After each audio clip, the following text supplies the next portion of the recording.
Boa tarde, bom dia, boa tarde, boa noite, né? Dependendo da hora que você estiver assistindo aí esse vídeo. Vamos começar falando sobre o trânsito, até porque a matéria é a legislação de trânsito, enfocada para alguns concursos públicos que pedem trânsito. É uma matéria um pouquinho chata de ser estudada, dependendo da forma que é passada para você. Então, o meu ponto de vista é o seguinte: como eu sou especialista em trânsito, eu trabalho com trânsito, eu acho que é bastante interessante, até porque nós precisamos saber.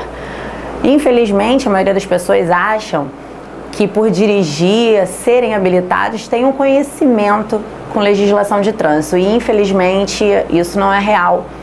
Essa realidade é um pouco torta, distorpada, porque as pessoas não sabem nada de trânsito. Não tem muito a ver um mundo de prova com o mundo real, tá? Então aqui a gente vai estudar, cair dentro de algumas questões específicas de trânsito, mas que não tem nada a ver com a prática. Prática é uma coisa, legislação de trânsito para prova, principalmente para concursos públicos, é outra completamente diferente.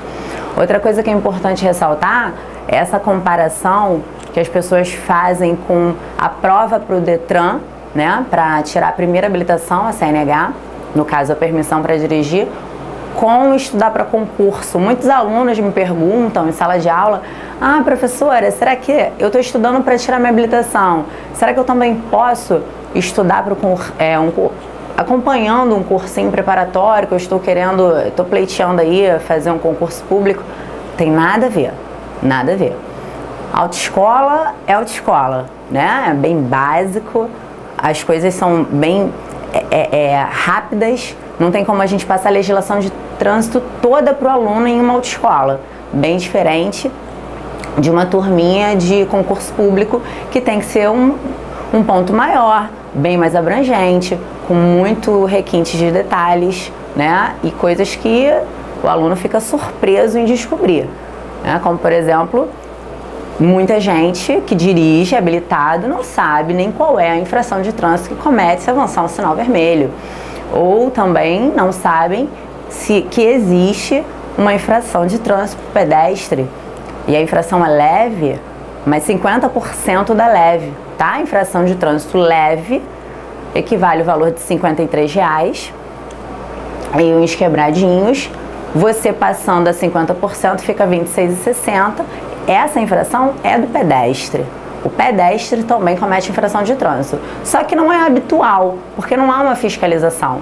Então, como não é habitual, como nós não vemos nenhum pedestre sendo autuado aí pela rua, né? Ninguém toma multa, ninguém recebe multa, então é uma coisa que passa despercebido. O aluno que estuda em autoescola não fica sabendo disso. O aluno que só tem habilitação, só estudou na época lá para tirar a habilitação e é habilitado e acha que saca tudo de trânsito, também não sabe desses detalhes. E pode ser que seja uma informação que venha te cobrando numa prova, não sei por que não, né? Então, a matéria de legislação de trânsito é grande pra caramba, é chata de ser estudada, mas dependendo da forma que você olhe para ela e o teu desempenho e a forma que é abordada para você, aluno, a coisa fica bacana de ver. Eu separei um primeiro tópico aí pra gente começar a estudar, aula 1, vias terrestres. Aí eu dividi algumas partes, porque inicialmente você tem que saber o que você está estudando, né? O que é o CTB? O que é CTB? O que é o Código de Trânsito Brasileiro? Muita gente nunca viu direito na vida, nunca teve contato com a matéria, né? Direito administrativo, direito constitucional, penal. E aí a gente se depara aqui com um código. Então você fica meio perdido. Então a gente tem que estudar o código dentro do Código de Trânsito Brasileiro. Então eu tive que separar por tópicos, por partes, para a gente poder entender gradativamente a coisa e não ficar embolado na cabeça. Se você conseguir compreender o que é o direito, como é visto o direito dentro do CTB, o que é o Código de Trânsito Brasileiro, a gente consegue levar a coisa numa boa e fica mais claro para nós podermos estudarmos aí. Primeiro tópico é o ordenamento jurídico, né? Ordenamento jurídico E como a gente trabalha em cima da lei maior sempre, para qualquer tipo de área jurídica que você venha a estudar, inicialmente você tem um padrão e você tem que partir de um seguinte princípio. E esse princípio é a Constituição Federativa. Então a gente tem a Constituição da República Federativa do Brasil, tá? De 1988, que nós vamos passar a conhecê-la também, claro que não profundamente, que não tem necessidade disso, mas você tem que ter um parâmetro e vai partir dela. Dentro dela, lá no artigo 22, inciso 11, diz o seguinte: compete privativamente à União legislar sobre o trânsito e o transporte. Aí vem aqui, ó, privativamente. Privativamente, muita gente fica assim, ó, só a União pode legislar sobre o trânsito. Eu coloquei em negrito aqui, negrito não, perdão, em vermelho, para você entender que o transporte, no momento, não nos interessa. O que nos interessa é o trânsito, correto? Então você vai, a partir do trânsito, você vai utilizar só a parte do trânsito. O transporte você esquece aí dentro desse artigo aí do inciso 11. Então diz o seguinte, quando ele fala privativamente, ele quer dizer o seguinte, que além da União podem legislar os estados, os municípios, Distrito Federal e a União. Todos vão legislar, correto? Não é só a União. Quer ver um exemplo? A Avenida Brasil é um grande exemplo disso. A Avenida Brasil ela tem uma faixa exclusiva, né, para alguns tipos de veículos, que são veículos ônibus e alguns autorizados, né? Pois bem, então essa questão da Avenida Brasil ter a tal da faixa exclusiva, que é chamada de seletiva, é um acordo aonde o município ele te dá o poder de legislar, ou seja, o município legislou sobre aquele trecho ali da Avenida Brasil, como no centro do Rio. Nós também temos essa questão de faixas exclusivas, como é até uma faixa de cor azul, só centro, não centro e zona sul. Essas duas localidades aí temos faixas exclusivas também, então é o município que legisla sobre esses lugares, tá? A gente não pode, por isso que eu não posso mencionar só a União, não é a União. Todos os entes podem legislar sobre o trânsito, correto? Embaixo,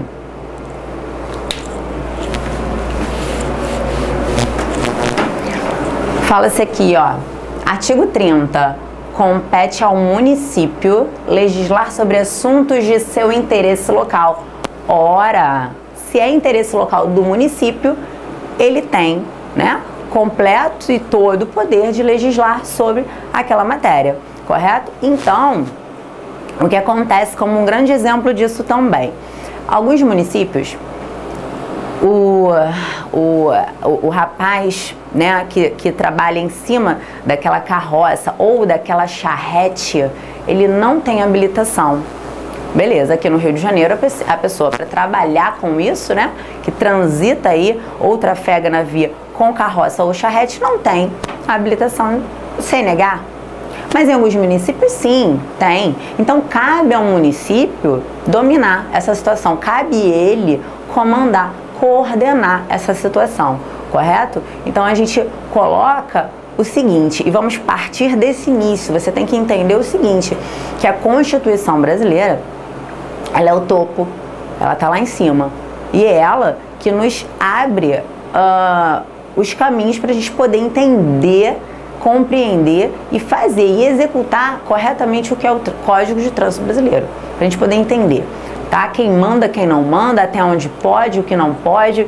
Que diacho é isso de faixa exclusiva que tem em alguns lugares e não tem nos outros? Por que que dentro do Código de Trânsito Brasileiro não fala em momento algum sobre essa tal faixa exclusiva, tanto na Zona Sul, tanto no centro do Rio ou na Avenida Brasil? Não entendo. Pois bem, entenda a partir de agora. tá? Que a partir disso, o município ele pode legislar sobre o interesse local, então não tem necessidade de vir no Código de Trânsito Brasileiro, correto?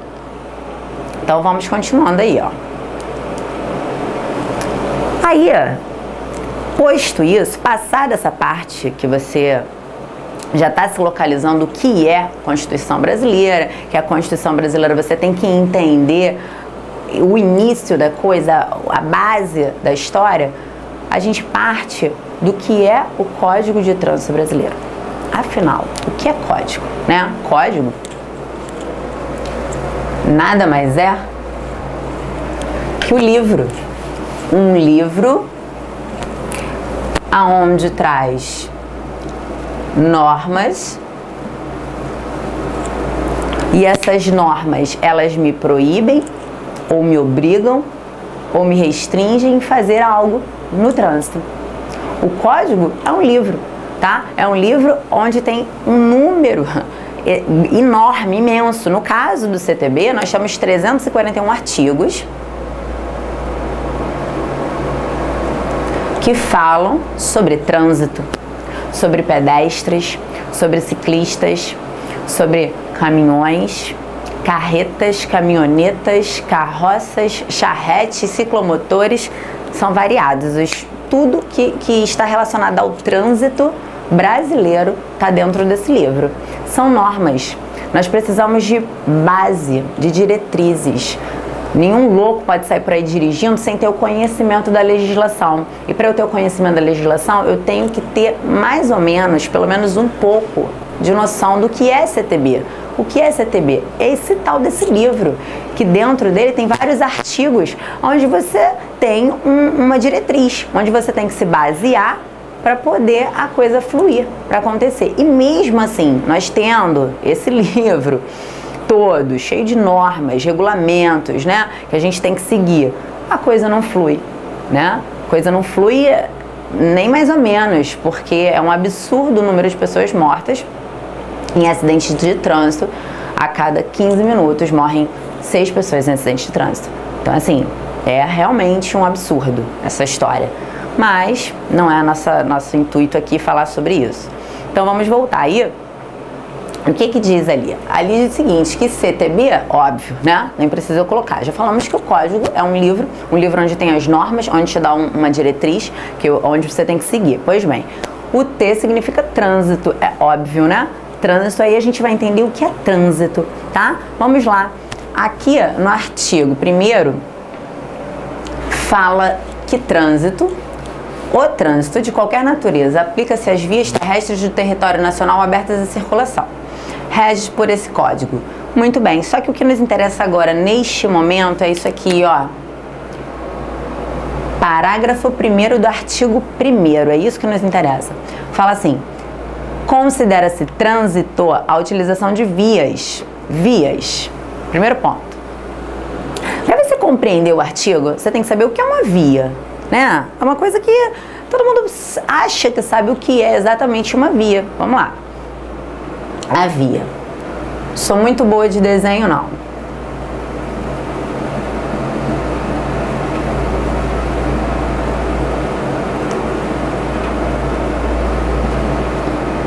Bem.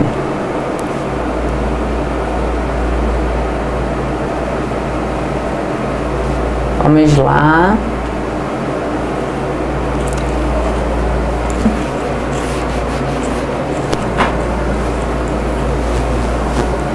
Aqui, eu tenho o canteiro central, onde divide, tá? As minhas vias. Eu tenho,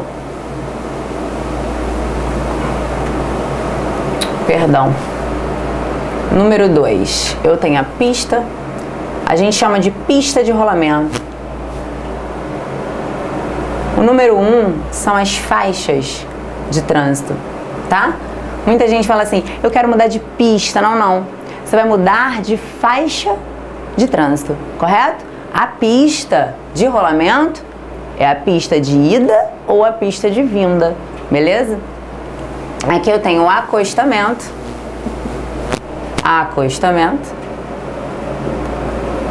Aqui eu tenho os lotes lindeiros.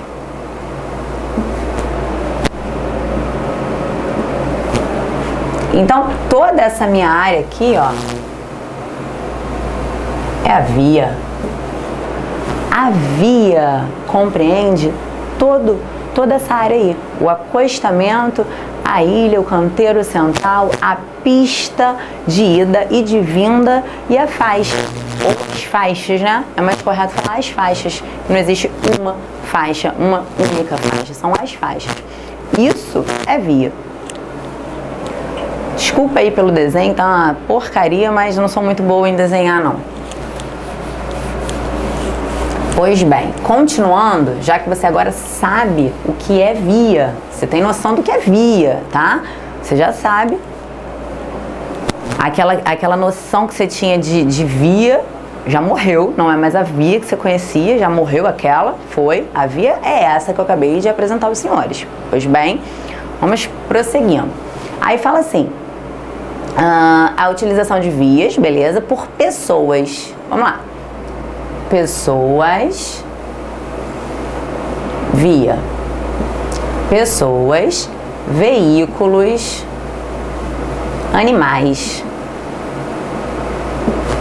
Animais isolados ou em grupos. Isolados ou em grupos. Ué, o animalzinho na via faz parte do trânsito? Essa é a dúvida. Será que uma vaca na via faz parte do trânsito? É meio complicado para quem nunca viu isso compreender essa história. Sim, faz parte do trânsito, tá? Acabamos de ver. Só que é um trânsito irregular. O trânsito regular seria que essa vaca tivesse, né? Não é nem a vaca em si. No caso, o que é correto para ser um trânsito regular de animais seria uma pessoa coordenando, comandando o rebanho, tá? E eles podem transitar sim numa pista de rolamento. Eles fazem parte sim do trânsito, tudo bem? Por incrível que pareça, quem está assistindo isso agora pode ficar de boca aberta, mas cuidado, né? O bichinho na via faz parte sim do trânsito, só que não de forma regular, é óbvio, né? De forma irregular, que não é uma coisa muito comum. E, quer dizer, não é uma coisa muito comum não, né? Nós vemos isso aí todo instante, um bicho sempre solto na via, dependendo de onde você mora. Se forem rodovias federais, quem é o fiscalizador, né? No caso, quem é o responsável pelo recolhimento desses bichinhos é a PRF, tá? A PRF vai lá, recolhe esse bichinho e ele vai à asta pública, tá? Ele fica lá no depósito por 90 dias. Depois de 90 dias ele vai a leilão, assim como um automóvel, tá? Um automotor. É o mesmo trâmite. Ele fica lá no depósito e depois vai a leilão, tá? É isso que acontece com um bichinho que for pego solto numa pista de rolamento, beleza? Pois bem, aí já falamos dos isolados em grupos, muito bem. Conduzidos ou não, falei já anteriormente, tem que ter um responsável, uma pessoa que coordene, que comande o rebanho, correto? Agora, aquele que não tiver, quando os bichos estão soltos andando pela via, que isso é comum também de se ver, também faz parte do trânsito, mas um trânsito irregular, beleza? Para fins de circulação, óbvio que é a circulação, é o veículo transitando numa via, isso é circulação. Ou veículo, ou pessoas, não é isso? Ciclistas, isso tudo faz parte de circulação, é o ato de transitar. Parada e estacionamento, operação de carga e descarga, aí vamos lá. Aí vem, aqui fala-se de parada e estacionamento.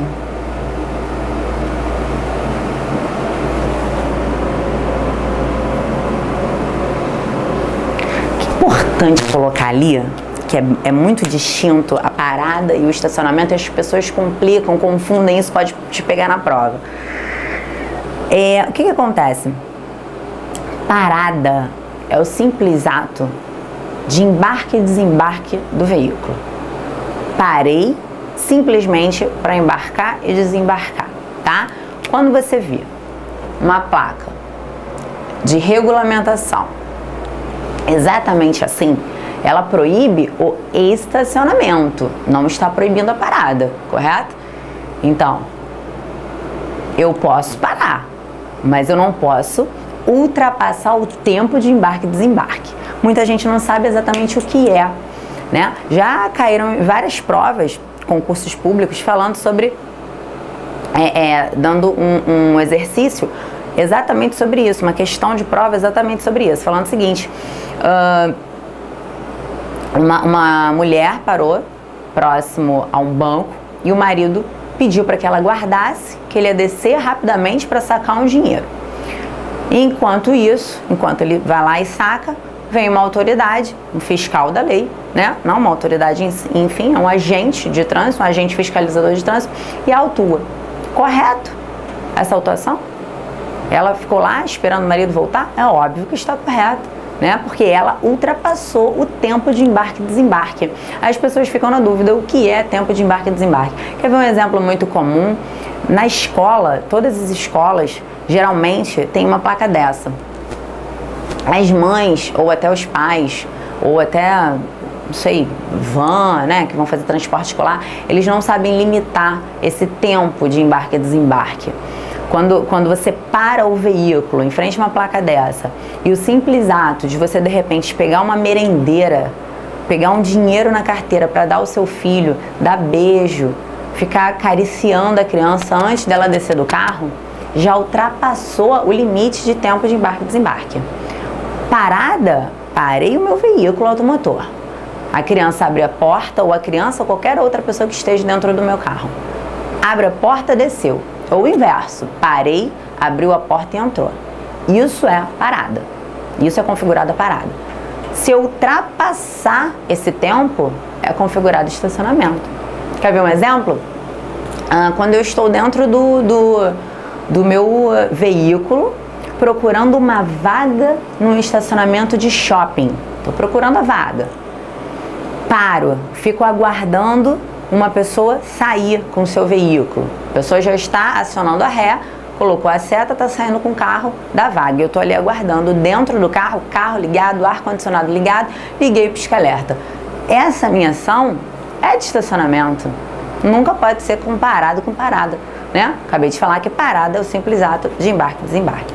Não pode confundir, que a prova ela vem com pegadinhas. Ela coloca assim, tempo de 1 minuto. A parada é configurada através do tempo de 1 minuto para embarque e desembarque. Senhores, não pode ter tempo específico.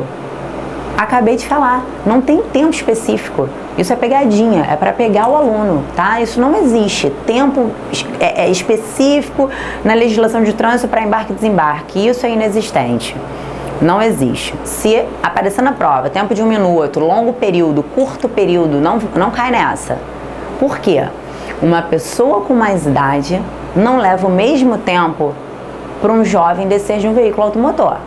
Então vai depender muito de como o agente de autoridade visualizou essa situação, tá? Como ele vai encarar essa situação. Aí vai depender muito dele, da autocrítica dele, de como ele está avaliando a história. Pois bem, isso acontece também com a criança.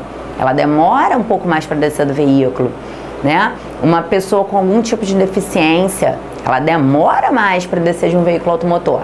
Então, tem que ter cuidado, porque não é porque uma pessoa está descendo de um veículo com mais dificuldade, mais vagareza, eu não posso colocá-la no estacionamento. Não dá. Não comporta isso. Vai depender muito da crítica lá do agente de autoridade de trânsito, correto?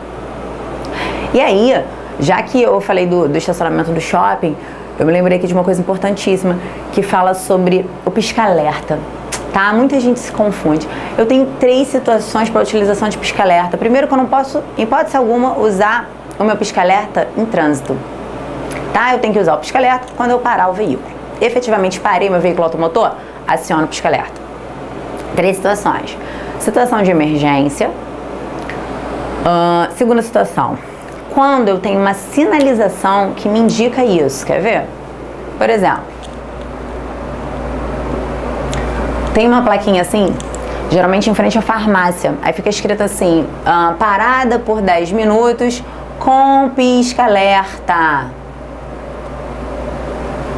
Ou seja, é um estacionamento regulamentado por 10 minutos com pisca-alerta. Então cuidado, senhores, porque se o flanelinha quiser chegar, te abordar e pedir R$5, ele tá querendo tomar um dinheiro seu, ele tá querendo te dar um golpe, tá? Porque você tem 10 minutos para descer, resolver o que você tiver para resolver, ou na farmácia, né? Ou até nas proximidades, sair e entrar no seu veículo, beleza? 10 minutinhos.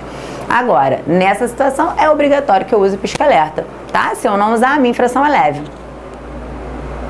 Eu tomando uma infração de natureza leve, o meu valor, né, de multa, de pecúlio aí, é R$ 53,20.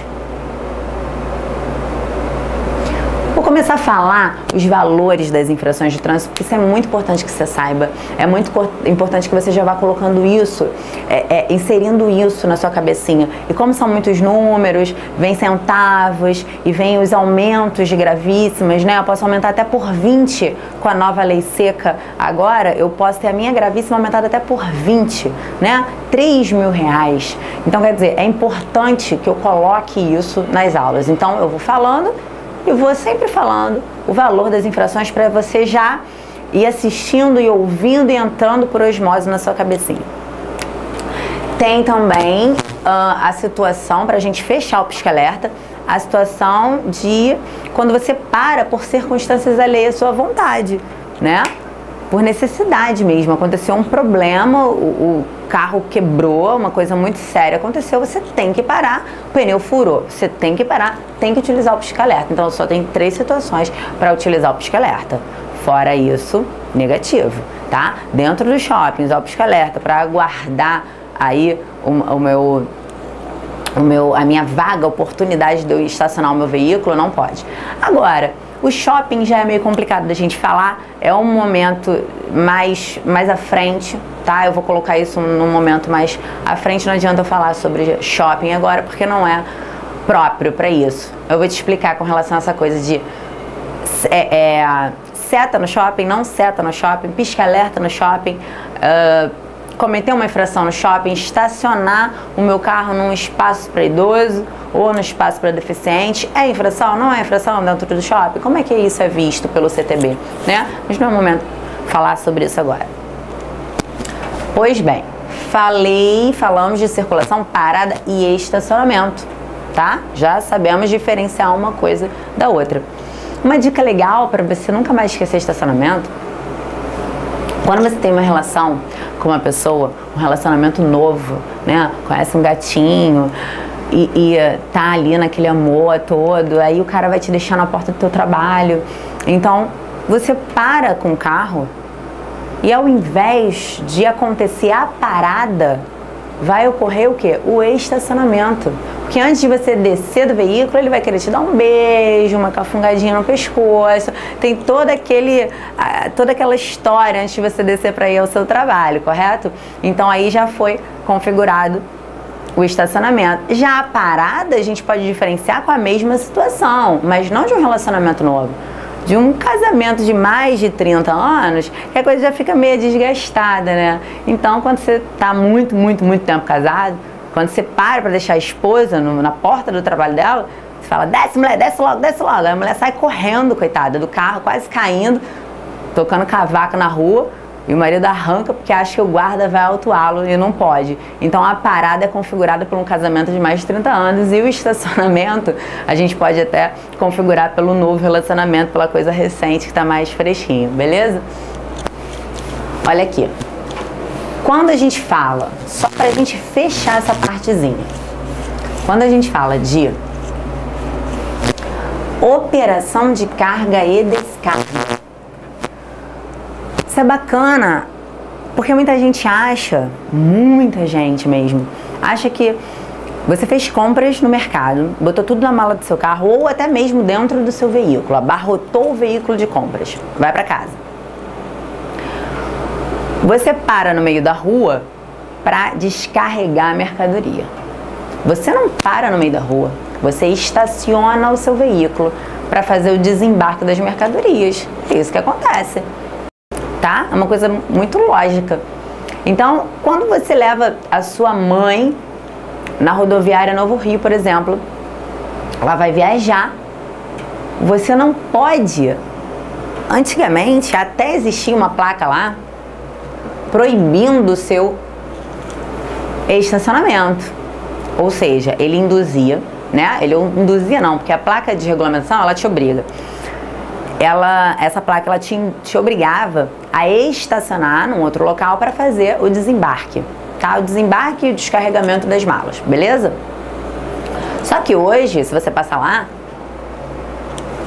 você não pode nem parar nem estacionar. Por quê? As pessoas paravam na porta da rodoviária Novo Rio e aí o passageiro descia e queria tirar as bolsas que estavam no banco de trás. Porque como ele achava que ele só vai viajar com 3 bolsinhas e que estão no banco de trás, ele poderia parar ali, descarregar rapidinho. E não existe descarregamento de mala, de bolsa, qualquer tipo de descarregamento rapidinho. Isso é inexistente, senhores. Não existe, beleza? Não existe mesmo. Então ele desceu. Se parar para descarregar, não é mais parada, não pode ser configurado como parada. Se vier uma questão assim na prova, falando sobre descarregar algum tipo de mercadoria ou carregar algum tipo de mercadoria, nunca será parada, e sim estacionamento, beleza?